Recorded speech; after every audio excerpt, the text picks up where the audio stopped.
So welcome to Ash Residences. So today papakita ko sa inyo ang ating family suite B with balcony. So as you can see, fully finished na po ang unit upon turnover. Lahat ng nakikita ninyo sa unit ay kasama na. So ibig sabihin, gamit na lang ang dadalhin ninyo at pwede na kayong lumipat. One of the best features of Ash Residences is its prime location. Sobrang lapit lang nito sa SM Mall of Asia, SMX Convention Center, IKEA, Huawei na at National University. Kaya perfect siya whether for personal use or for investment. And here's the good news, meron tayong malaking promo ngayon for only 160,000 down payment.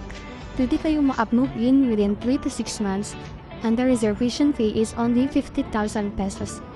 Take note, this is limited units only, so if you're interested and gusto mo malaman ang complete details, complications and available units, message mo lang ako, pwede na rin tayo mag-schedule ng site viewing para makita mo mismo ang project ang unit. So see you here at Hess Residences.